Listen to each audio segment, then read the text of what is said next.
Hello, everybody, and welcome back to World of Warships Legends. My name is Spartan Elite 43, and tonight we have our first look at the newest update patch notes. So, without further ado, I give you the Might of Japan update. Server maintenance will take place on November 9th, after which the update will be pushed to consoles. Xbox from 2 to 5 a.m. Central Time. PS4, 2 to 5 a.m. Central Time. The update will be 2.5 gigabytes for both consoles, which means those of us with crappy connections plan for it. Deep into this fall, we present you the latest update, replete with content, stuff to do, and ships to shoot. 2 new campaigns, not just one, 2 new campaigns. An alternative branch of Japanese destroyers. I mean, was anybody asking for this? just coming from a guy who knows a guy who likes to play battleships. Was anybody actually asking for more Japanese destroyers? I don't think so. I don't. Now I play everything, so it's not really that big a deal. But at the same time, is it really something that we were asking for? Mm-mm. Another season of ranked battles on the way. Nice. New Black Friday content. That's right. The end of this month. If you have doubloons and you don't know what to spend stuff on, wait until the end of this month. Black Friday, every year, no matter which wargaming game it is, always has ridiculous deals on Black Friday. And by ridiculous, I mean, how about an entire year's worth of premium time for like half off usually. So keep that in mind. Black Friday deals are a thing. Plus, they generally have Black Friday ships, and Black Friday ships have a sexy black camo. I mean, what doesn't look better in black is all I'm saying. All right. Let's see. Where did I leave off? Oh, substantial improvements for secondary armaments and 2 new Bureau ships. Well, we've already found out what the 2 new Bureau ships are. They're both destroyers. One is Russian, and the other one is Japanese. So we've had the Shimakaze, and we have the Russian Khabarovsk? Kaba? I think. Khabarovsk? That's the one. I was trying to think of it in my head just now. I just thought of it. Khabarovsk. I think. I apologize. We're out of breath just typing this. That makes literally no sense. But nice try at a joke. Leave the jokes to me, Wargaming. It's fine. Read on to find out about what exactly awaits you over the course of the next 6 weeks. A warning. This is a long one, both the text and the update, the latter of which will be live for 6 weeks instead of the usual 5, ending on December 21st. Interesting. I foresee that the very next update will give us our preview of the carriers that everybody's been asking for. Hence the coming in at December 21st when the next update goes live. So, just as a, thought out there, I'm fairly confident that I can make that assumption, given that all of the information they have given us up to this point about carriers, and the interesting point that this falls on the 21st. That doesn't leave a whole lot of time for the end of the year test. So, it'll be interesting. We get roughly, 9 or 10 days of testing for the carriers. It'll be an interesting one, folks. I could be wrong. Keep that's just speculation. Remember. Now, as always, these tend to be really, really long patch notes, and I go through all of it. So make sure you guys grab you a snack. I should have said that at the beginning before we dove into this, but get you a snack, get you a drink of water, and we'll be here. But moving on, we have the Yasenbutai Leader and Tokyo Express campaigns. Not one, but 2 campaigns are happening during this update. The first 4 weeks are dedicated to Azuma, a Japanese large cruiser project designed for longer range engagements. Her main strength is her guns. The 3x3 arrangement of her 310mm artillery. Okay, so we have a Japanese Alaska. Except it's not a legendary. It's just a regular cruiser. Huh. Interesting. Offers a great opportunity to take advantage of Japanese HE shells. Her large hit point pool also enables Azuma to take punishment, but you'll need to angle her well to have a chance of bouncing lower caliber battleship shells from the 27mm thick armor of her extremities. So not quite as well armored as Alaska, but 27mm of bow thickness is plenty of armor, aka Baltimore, Wichita. You know, those things that are immune to anything. Well, I say immune. They're not immune, obviously, but they don't get overmatched by anything less than 16-inch guns. So keep that in mind. This thing cannot be overmatched by anything less than 16-inch guns. Her repair party also has a relatively short cooldown, which allows for emergency repairs should any heavy shells arrive unannounced. You know, when everything is going right and then all of a sudden you're back in port and you're going, what happened? So a shorter cooldown heal, nice. But usually the heals don't heal as much when they're short duration like that. So that's, give or take. The campaign to earn Azuma is scheduled to run across 4 weeks, starting from November 9th and ending December 6th. Entry is for the usual 2,500 doubloons, and there will be a range of goodies sprinkled along the 100 milestones. The mission requirements are a bit more challenging than usual, but the weekly Havocs will also remain available until December 7th. So, if you like extreme chunking, you can complete all the missions within the 4th week of the update. So, in other words, this is a very doable campaign as always.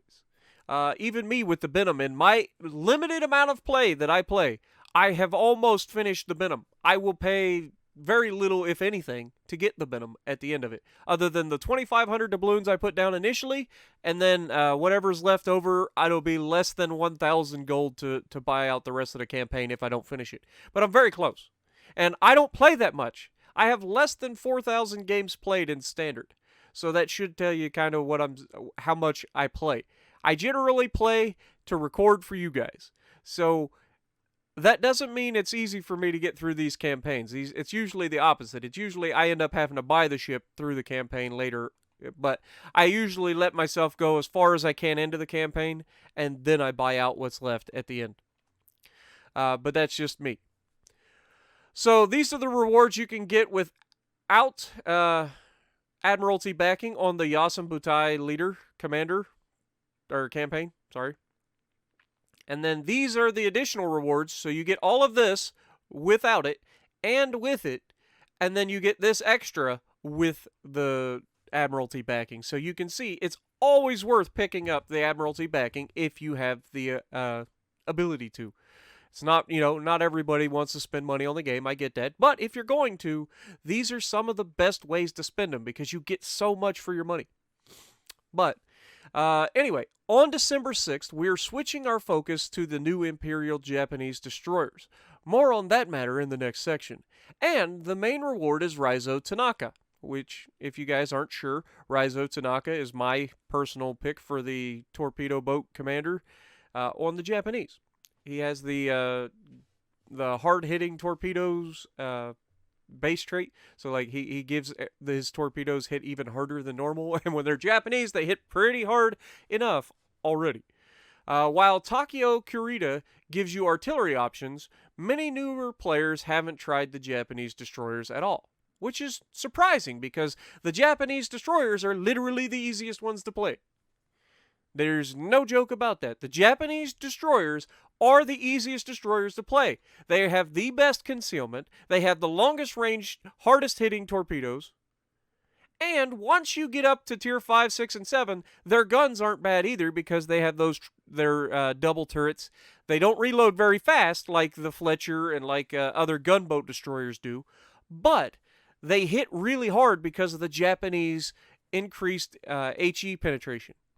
So Japanese destroyers are easily the best bang for your buck if you don't know what you're doing. Okay? So they're great to learn on. Now, once you get a handle for destroyers, then you move out to your American, your British, your French destroyers, Russian. I haven't actually dabbled in yet, so I can't really say anything there. The Germans as well are really good. Those ones are more specialty destroyers that are, require a little bit more subtlety in playing, or finesse to play, whereas Japanese destroyers are literally the easiest destroyers to play in the world. But moving on, we have on December 6th, we're switching our focus to the. We already did that, sorry. This is only a 40 milestone campaign, and you get a commander at the end of it, Raizo Tanaka. So rewards that you get without Admiralty backing are this, and then with Admiralty backing, you get this plus this. So, yeah, definitely better. Alternative Japanese destroyer branch. The second alternate branch of the year is arriving. Destroyers Minakaze, Hatsuharu? Good lord, that's hard for me to say. Shiratsuyu?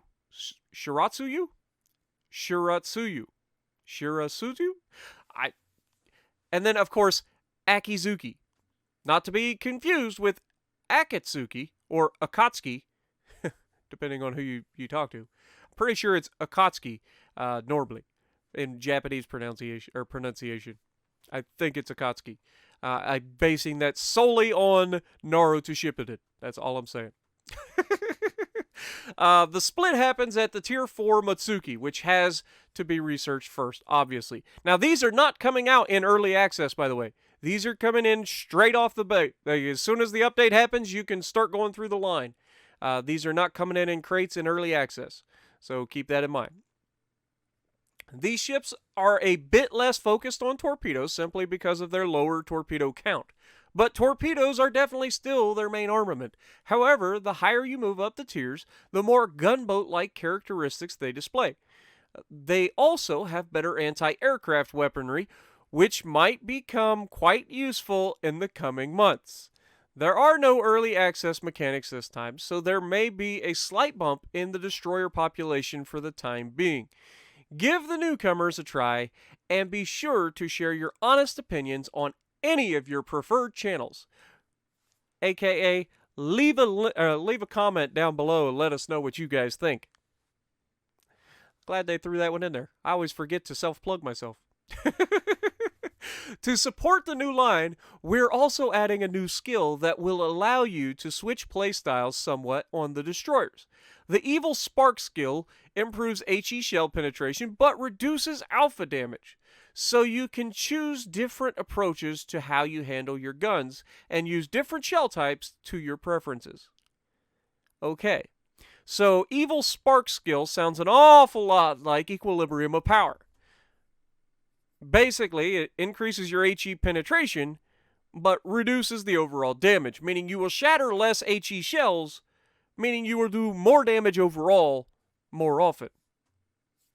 If that makes sense. Now, Ranked Battles Season 8. For those of us who really enjoy ranked battles and the frustrations that it brings, let's not forget about our Tier 4. Oh. Okay. This is going to be an interesting ranked battles already, because I can think of a whole host of overpowered Tier 4 ships that are going to be populating this ranked battles season. And if you guys want to know more about that, let me know in the comments below, and I will make a video. I'll probably make the video on my own anyway, because I like to do that. So I will showcase my personal best picks of what to expect in Tier 4 ranked battles. That'll be a video coming up at some point in the near future, so keep an eye out for it. This season is going to be an extended one and will take place from November 16th until December 14th. Seeing how this is a longer season, we have also boosted the rewards a little bit. Most notably, there's a Black Friday 2020 crate at the very end. Plus, several commander items, doubloons, various containers, premium account time, and even paint.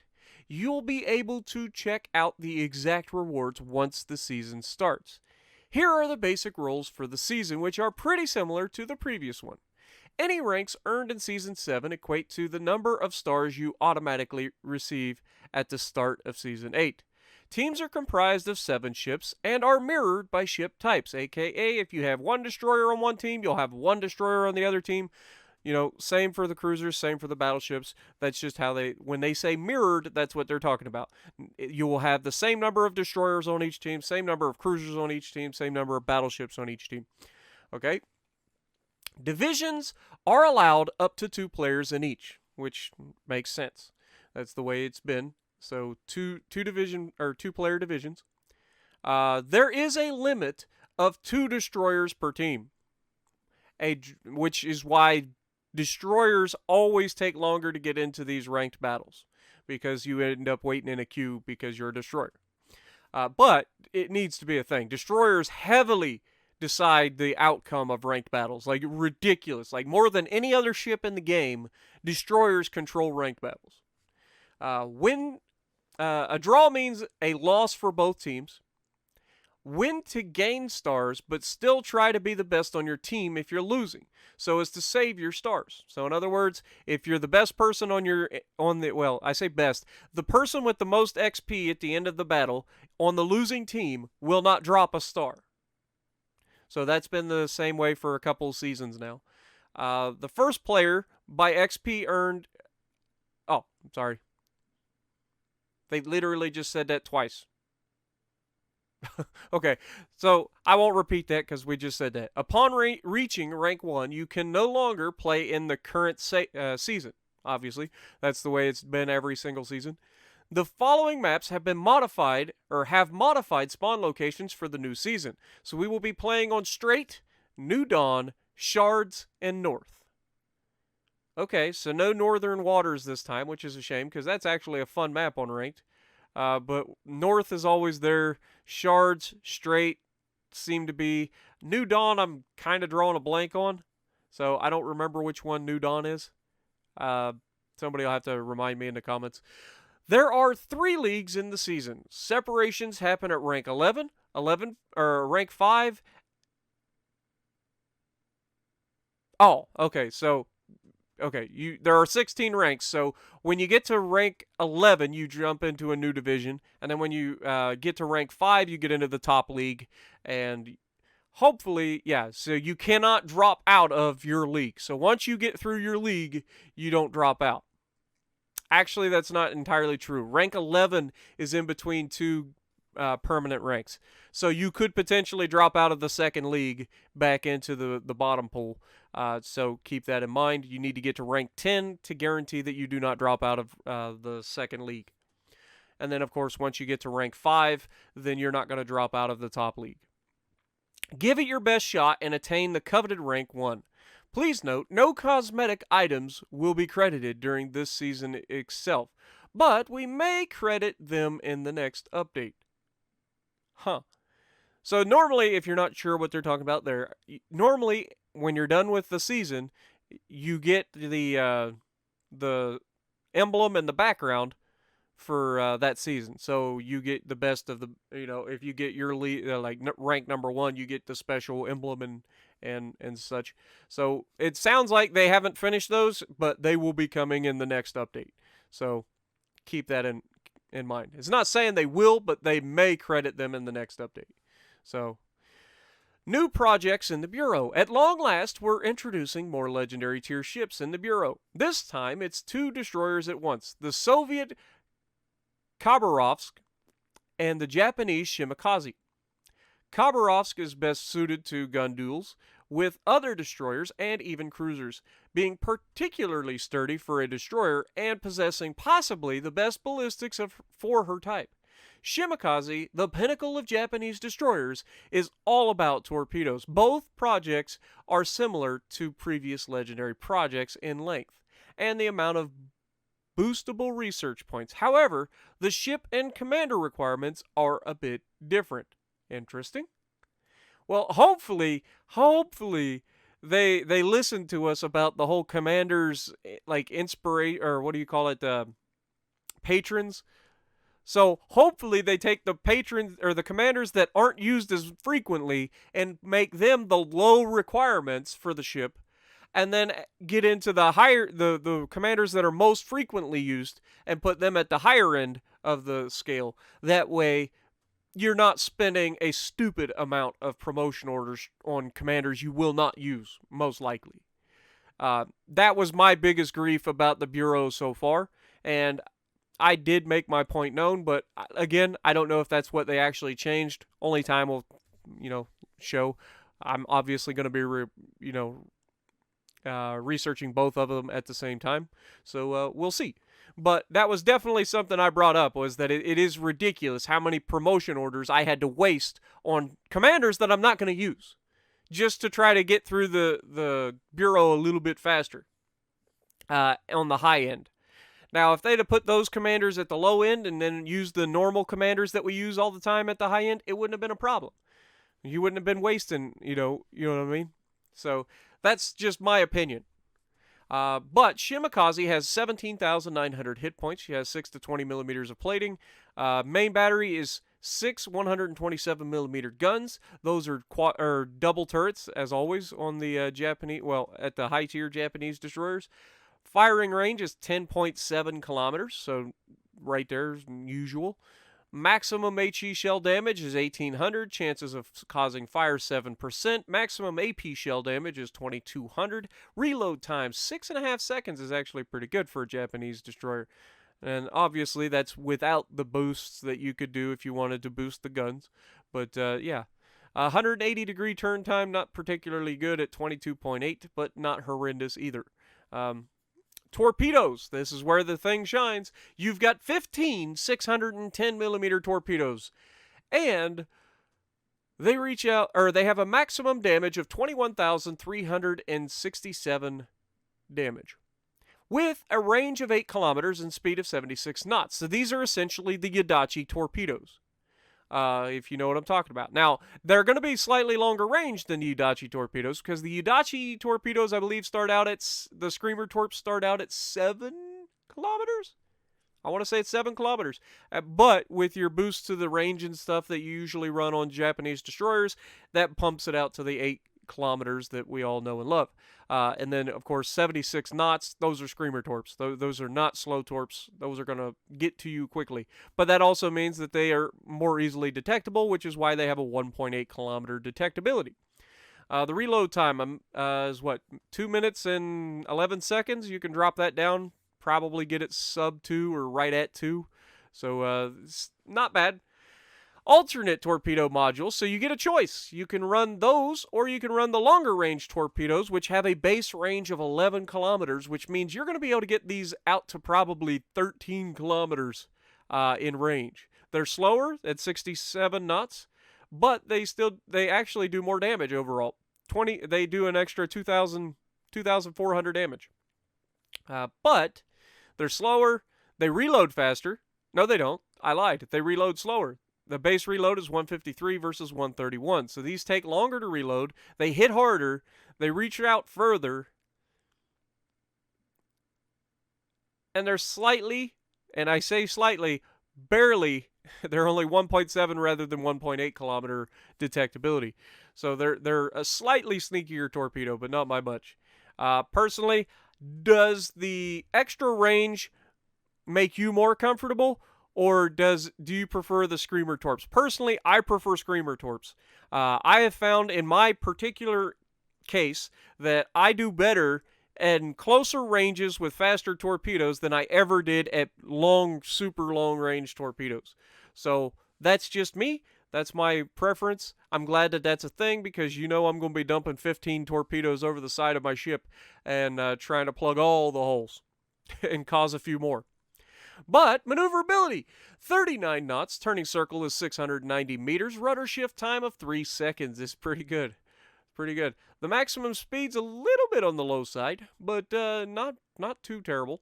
Concealment, 6.7 kilometers, so that's what I figured it would be a little bit bigger. It's a bigger ship, so it would be a little bit worse than the normal Japanese destroyers, but that's still not going to be horrendous. I mean, you could probably drop that down to the 5.2 to 5.5 range with the concealment builds that I normally run. So it's not horrendous, and when you think about it, it's gonna be okay. Like, that's what I'm saying. Like, it's gonna be slightly easier to detect, but I mean, still, we're talking about 15 Japanese torpedoes coming at you at 76 knots from 8 kilometers, or actually probably closer to 9 kilometers when you've got the boosts going. So yeah, that's definitely something that I'm gonna be looking forward to. I will definitely be enjoying Shima. Shima is going to be an absolute beast. I don't know about Khabarovsk, but Shima is definitely going to be a beast. Now, the good news for all of us is that they did not give her a torpedo reload booster. Thank God. Bad enough trying to dodge 15 torpedoes, let alone get somebody just instantly. You survive the first salvo because you plan ahead, and then you just get absolutely bullied by somebody who has no skill whatsoever because they can hit a button and reload their torps immediately and dump 15 more into you after you've already made a giant change of course to avoid the first set. So yeah, I'm not a big fan of torp reload boosters in general. I'm glad they didn't give it this, or give the Shima that. That would be real bad. Khabarovsk, 22,500 hit points. I think that might be the best of all the destroyers, which would make sense. It's a legendary, and it's a gunboat, and it's Russian, so it would make sense that it would have the most hit points. The German is the only one that comes close to that, and it's right there around that with all of the things that you can do to it. So it's around that neighborhood. I just don't remember exactly what I got mine up to on the Z-23. But anyway, 12 to 50 millimeters of plating, which is pretty crazy for a destroyer. Seriously. Artillery. You've got 8 130 millimeter guns. They reach out to 12.3 kilometers. Maximum HE shell damage is 1900. Chance of causing fire 8%. Maximum AP shell damage of 2600. And a reload time of just 5 seconds. And of course, with boosts, you can probably get that down there to Fletcher-esque in that 3.5 to 4 seconds. Or, I know Fletcher can get below 3 down into the 2s. But these are a little bit larger guns, so I don't think they're going to quite get that low. But definitely into the 3.5 second margin, I would assume. 180-degree turn time, just 9 seconds. That's more like it. That's the kind of movement speed that I like on turrets, especially on gunboats. I like those turrets to just whip around. That means all the dodging that you're doing, trying to avoid incoming fire while you're firing at somebody else, your turrets are staying on target. And that's best. I like that. Torpedo, you have 10 533 millimeter torpedoes with a maximum damage of 19,500. That is really hard hitting 533 millimeter torpedoes. Just put that into perspective. The Benham, I believe, still has the 533s, right? I'm just pulling this straight out of my head, so I apologize if I'm wrong. But I'm fairly confident the Benham and this have the same size torpedoes, but the Benhams only hit for 8,500, and these hit for 19,000. These hit as hard as Japanese torpedoes, and they are 533 millimeters. That doesn't make a whole lot of sense to me. Japanese torpedoes, the reason they hit so hard is because they're large. I mean, you got 610 millimeter torpedoes. Or, yeah, both of them are 610 millimeters. These are 533s, and they hit for almost as much as these do. That's a bit of a stretch. Either that or maybe the Benham needs a buff. But range of only 6 kilometers, that's to be expected. They don't usually have much in the range department on the Russian torpedoes, but they are also very slow. 58 knots. Reload time 100 seconds. That's not bad. That's under 2 minutes. So what, 1 minute 40 seconds? I can do math. Launcher, 180-degree turn time, 7.2 seconds. That's usually not an issue. It's actually a little bit slow, it seems like, for torpedo launchers. Torpedo detectability of 0.6 kilometers. Holy crap. Whoo! Whoo! You want to talk about sneaky? You're not going to see these until it's too late. Just put that into perspective. Most of the torpedoes that you see, you spot them at like 1.2 kilometers. Some of them are further than that, as we discussed with the Japanese torpedoes that are faster. They generally get, almost 2 kilometers, so that gives you some time to react. These are not going to be detected until 0.6 kilometers. Woo! Ouch. But, I mean, again, it's within 6 kilometers of you. So, Russian destroyers are not known for their concealment, and this one is no different. So, getting within 6 kilometers to dump their torpedoes, you're going to know torpedoes are on their way before you see the torpedoes. As soon as you see that ship coming at you, you know torps are on their way. So, keep that in mind. Maneuverability, 43 knots. There you go. That's my number. I like that. Turning circle radius, 760 meters. That's worse than the Alabama, just to put that out there. Rudder shift time is 11.1 seconds. Holy crap, that's horrendous. This is a destroyer, right? Are we sure? Holy crap. Good Lord, this ain't dodging nothing. I mean, it's a cruiser, essentially. Just judging by that. Concealment, 7.7 kilometers. So again, 6 kilometer range on your torpedoes. Your surface detectability is 7.7. So right out the gate, you got some issues if you're trying to torp things. But air detectability of 3.8 kilometers. Detectability after firing guns and smoke is 2.9 kilometers, which is a little worse than most destroyers, but that's because they're bigger guns.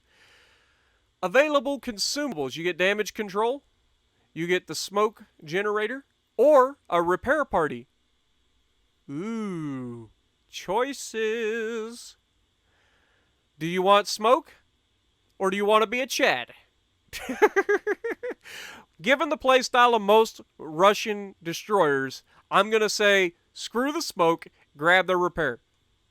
Especially with 22,000 base hit points to begin with.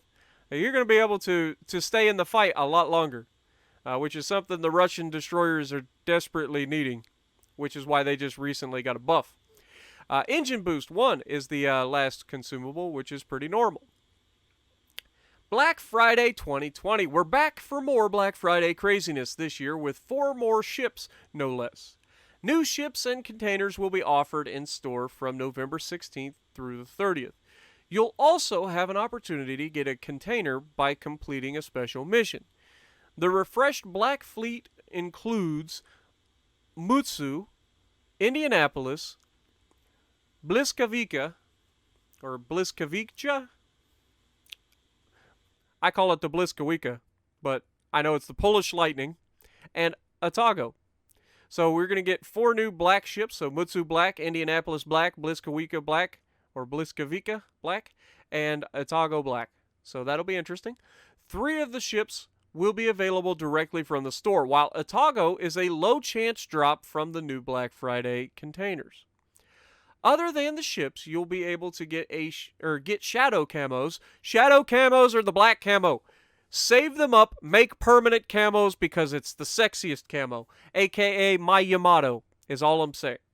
So I'm glad to see the shadow camos coming back. We've got new insignias, promotion orders, premium account time, doubloons, credits, and global XP possible out of these crates.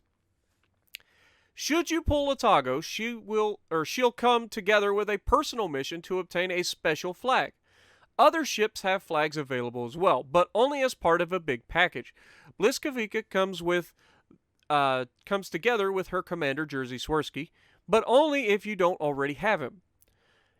Important note: the black ships are entirely similar to their regular counterparts, but have a dark permanent camo. They are incompatible with any permanent camo skins you may have for their regular versions, and are treated as separate ships. Another point is that Atago Black has a significantly lower chance of being dropped than other black ships. So keep that in mind, which is good news for anybody who doesn't like fire starters, even though Indianapolis is out there, but it's not necessarily a fire starter.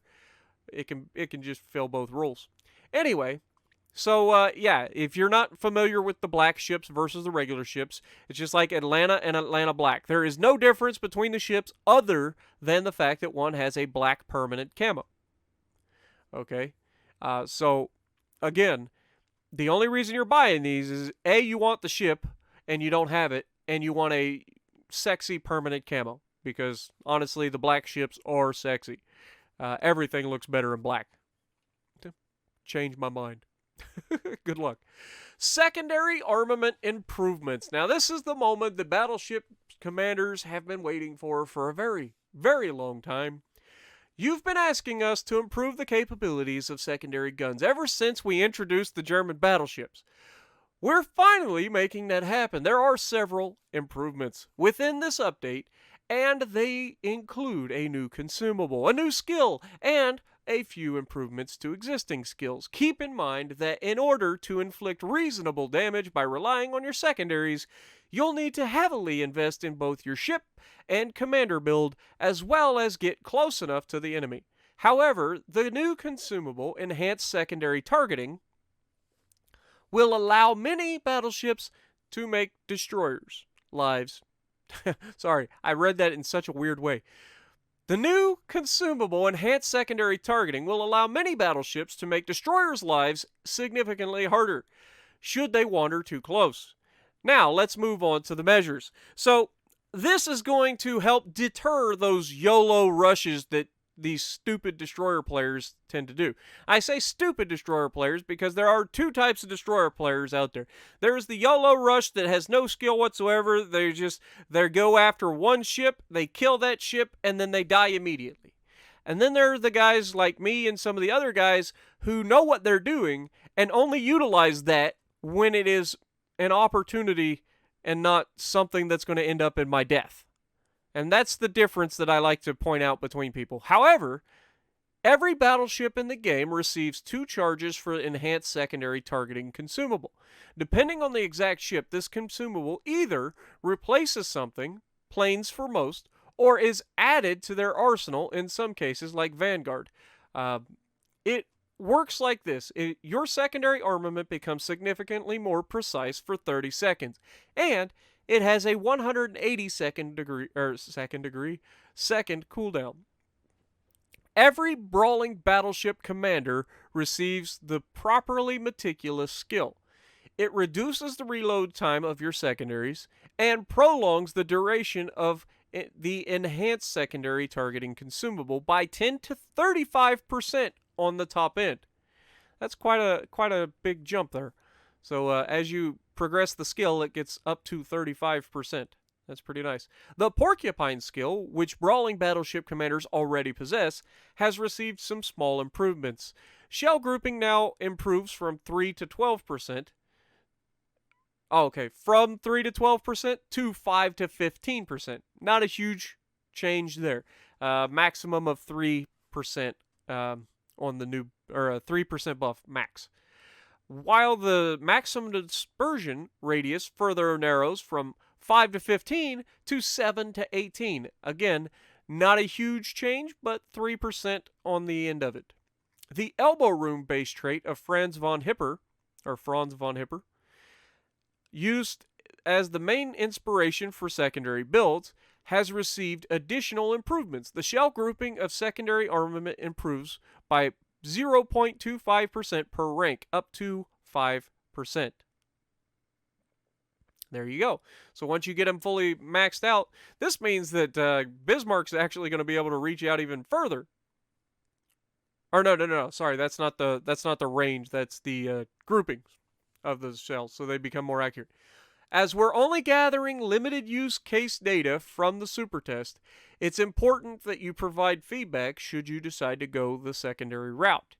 Bismarck owners, Grossiker first owners, you guys are going to be really, really happy this update.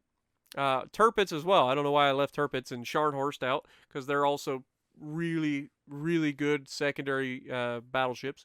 Anyway, the secondary improvement package is expected to have the biggest impact on the current metagame, but the results remain to be seen. Meanwhile, we wanted to tune the legendary tier just a tad. Gross occur first, secondary battery range has been increased from 5 to 7. Okay, that's a pretty significant buff. I think the maximum you could get them up to right now is 7.5 if you went with a full secondary build. So going from 7.5, you add an extra 2 kilometers, that'll be 9.5 kilometers. That's a huge change. You get into 9.5 kilometer situations a heck of a lot more than 7.5 kilometer situations.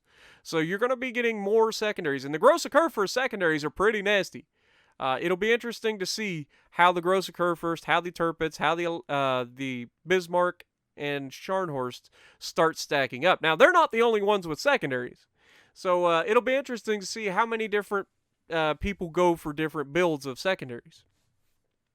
Now, the other one is Alaska's survivability looked like it needed to be bolstered a bit. You say that. The Alaska is survivable, but the problem is it's up against really hard-hitting battleships. It's a cruiser. But I digress. So she received a small boost for her repair party. A small boost. 20% of her hit points will now be restored instead of 10. So they doubled the amount of hit points that can be restored from citadels. Okay? Keep that. It's only from citadel. So before you got hit with citadels, you could repair 10% of that damage that you got citadeled for. Now you'll be able to do 20% of that damage. It's still, you're going to be losing a lot of health if you take citadels. Don't take citadels. While the number of charges for this consumable has also been increased from 2 to 3. And if you're running the fully packed skill, then you will have 4 heals on a cruiser that already has a lot of health. So a lot of changes here to the legendary tiers. It'll be interesting. It will be nice to see more Alaskas that are out there, I think. Next gen release. The Xbox Series X and S version of the game, which will be released before this update cycle is over, won't support voice communication with other platforms other than the Series X and S for some time. Crossplay will be supported right away as it is currently. Announcement about Legends on PlayStation 5 will follow soon. Okay, so what does that mean? That means the only people you will be able to talk to on the next gen console for World of Warships Legends, for the time being, is other people on the next-gen consoles. Or at least for the Xbox. You guys on PlayStation don't get it yet. So keep that in mind. You won't be able to talk to guys that are on your Xbox One X like I am. Stuff like that. So keep that in mind. This is normal for a new gen console. This is kind of what happens every single time. If you've never gone from one generation to the next, there's some hiccups along the way. Some of it is voice related, so it takes developers and also Microsoft sometimes some time to bring that functionality into what we know it is today. Miscellaneous changes. I'm not going to read through all of these just due to the fact that there's a lot of miscellaneous changes. Other than maybe the default port has been changed to Nagasaki, full of blossoming sakura. I tried. I apologize. But cherry blossom trees, right? Isn't that what the sakura is? It's cherry blossom. But that's going to be cool. I think that'll be pretty cool. So I can't wait to see that. Also, Nagasaki, historically significant for all the wrong reasons. So yeah, it'll be interesting to see Nagasaki port. I'm looking forward to that. Fixed bugs also. I'm not going to go through the problems with the bugs here, other than it says Battleship Roma had 2 13mm spots in her deck armor that could be penetrated by destroyer shells, leading to cases where destroyers were able to score citadel hits on her. Those 2 spots have been reinforced up to 100mm. Okay. Making citadels from destroyers only possible in cases of nigh improbable ricochets. So definitely good. But yeah, that's the end of this update patch notes. Hopefully you guys enjoyed. As always, I will leave a link in the description down below for you guys to check out the patch notes. Obviously, I can't leave this link because this is a private thing. Wargaming has not released this as of now. So once they release it on theirs, this video will be out, and I will take their link to their patch notes, bring it over for you guys. It'll be in the description. So, let me know what you guys think in the comments below of everything that's going on with these patch notes. Sorry it's been a long video, but that's the way these go. So if you like what I'm doing, punch the like button, leave a comment below, subscribe to the channel if you haven't already, and as always, I will see you in the next video.